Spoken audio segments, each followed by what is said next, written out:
وزیر اطلاعات پنجاب کا غیر قانونی مقیم افغانیوں کی اطلاع دینے والوں کو نقد انعام دینے کا اعلان۔ پنجاب کی وزیر اطلاعات پنجاب عثمہ بخاری نے غیر قانونی طور پر مقیم افغان اور غیر ملکی شہریوں کی اطلاع دینے پر نقد انعام دینے کا اعلان کیا۔ ایک بیان میں عثمہ بخاری نے کہا کہ پنجاب میں غیر قانونی مقیم افغانی غیر ملکی شہریوں کے خلاف آپریشن جاری ہے۔ غیر قانونی مقیم افغانیوں کی اطلاع دینے والوں کو نقد انعام ملے گا۔ انہوں نے کہا کہ 3 ہفتوں میں 6220 افغانیوں کو واپس بھجوایا گیا۔ واضح رہے کہ 2002 سے 2005 کے دوران افغان مہاجرین کی پہلی بڑی واپسی ہوئی۔ 2001 میں طالبان حکومت کے خاتمے کے بعد اقوام متحدہ کے ادارے برائے مہاجرین نے افغان مہاجرین کی واپسی کا ایک رضاکارانہ پروگرام شروع کیا۔ 2016 میں پاکستان نیشنل ایکشن پلان کے تحت افغان مہاجرین کی بڑے پیمانے پر واپسی کا اعلان کیا، جس کے نتیجے میں 3,70,000 افغان مہاجرین واپس افغانستان گئے اور 8 لاکھ کو افغان سٹیزن کارڈ کا اجرا کیا گیا۔ کالعدم تحریک لبیک کے خلاف 12 مقدمات کی تفتیش کے لیے 12 جے آئی ٹیز تشکیل۔ محکمہ داخلہ پنجاب نے کالعدم تحریک لبیک کے 12 مقدمات کی تفتیش کے لیے 12 جے آئی ٹیز تشکیل دے دی۔ محکمہ داخلہ کے نوٹیفیکیشن کے مطابق 7 جے آئی ٹیز لاہور اور 5 شیخو پورہ میں درج مقدمات کی تفتیش کریں گے۔ جے آئی ٹیز دہشت گردی سمیت دیگر سنگین دفعات کے تحت درج مقدمات کی تفتیش کریں گی، جبکہ جے آئی ٹیز میں پولیس، سی ٹی ڈی اور حساس تاروں کے نمائندے شامل ہیں۔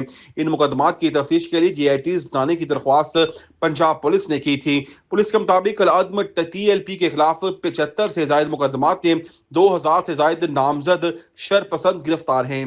محکمہ موسمیات نے دسمبر میں بارش کی پیشن گوئی کر دی۔ لاہور میں فضائی آلودگی برقرار، تاہم محکمہ موسمیات نے دسمبر میں بارشوں کی پیشن گوئی کر دی۔ لاہور کا ایئر کوالٹی انڈیکس 200 سے زائد ریکارڈ کیا جا رہا ہے۔ شہر کے بیشتر علاقوں میں شرح 400 سے زائد ریکارڈ کیا گیا۔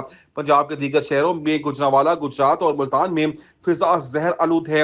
محکمہ موسمیات کے مطابق دسمبر کے شروع میں بارشوں کا امکان ہے۔ دوسری جانب محکمہ موسمیات کے مطابق آئندہ ایک ہفتے تک ملک کے مختلف حصوں میں موسم سرد اور خشک رہنے کا امکان ہے۔ مری، گلیات اور گردنواں موسم سرد رہنے کا امکان ہے۔ سندھ کے بیشتر اضلاع میں موسم خشک رہنے کا امکان ہے۔ بلوچستان کے بیشتر اضلاع میں موسم خشک اور شمالی اضلاع میں سرد رہنے کا امکان ہے۔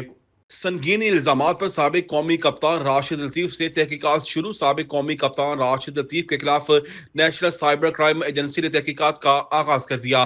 ذرائع کے مطابق راشد لطیف کے خلاف تحقیقات Pakistan cricket board, P S L اور مختلف کرکٹرز پر جوا کمپنیوں سے وابستگی کے الزامات پر کی جا رہی ہیں۔ ذرائع کا کہنا ہے کہ نیشنل سائبر کرائم ایجنسی نے راشد لطیف کو ابتدائی بیان میں طلب کیا، تاہم مبینہ طور پر وہ اپنے الزامات کے ثبوت پیش کرنے میں ناکام رہے۔